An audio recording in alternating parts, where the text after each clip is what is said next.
A section of Kalenjin leaders want one of their own to succeed Professor Richard Mibei at the helm of Moi University's management. In fact, they have led a series of protests against the appointment of Professor Laban Airo as the university's Vice Chancellor, albeit in acting capacity. Nobody should also be denied any opportunity on account of their religion or the spelling of their names or where they come from. It should be as balanced as that.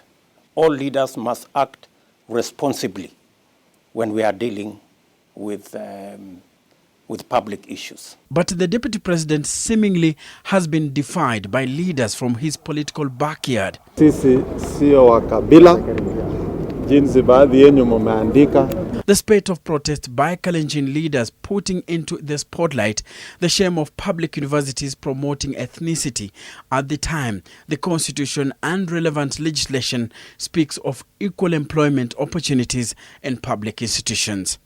Experts argue that the steps being taken by Governors Jackson Mandago of Uasin Gishu and his Elgeyo Marakwet counterpart Alex Tolgos have been shaped by several factors, among them the strong correlation between the ethnic group of the Vice Chancellor or principal and the majority ethnic group among the senior staff. So it shouldn't surprise you that when an institution is established in a particular location, majority of the employees, especially in the lower cadres that do not require huge amounts of skill or training, will be from the local community.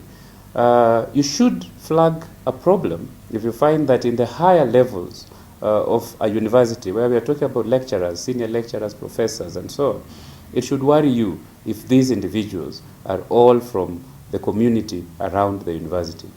Because by definition, a university should have a universal character. But the homecoming event of Wednesday, after the two leaders appeared at the DCI headquarters, Nairobi, suggests another motivation could be politics.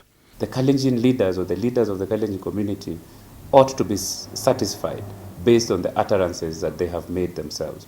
However, if it is true that some leaders are demanding that the Vice Chancellor must be of a certain tribe, or Kalenjin or a sub-tribe of the Kalenjin, then that would be a tragedy for the university, because it would set a very, very terrible precedent where ethnic kingpins would be demanding that the higher skilled levels of universities be peopled by only their tribesmates. According to a report released recently by NCIC, top public universities, among them Kenyatta, Maseno, JK Watt, University of Eldoret, and Moi University, are among the institutions of higher learning which have failed to meet minimum requirements in ethnic diversity.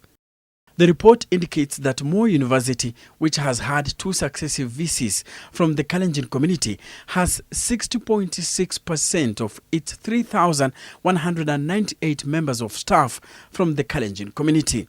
Kirinyaga University College ranks the worst in ethnic balance, with 82.7% of staff coming from the Kikuyu community.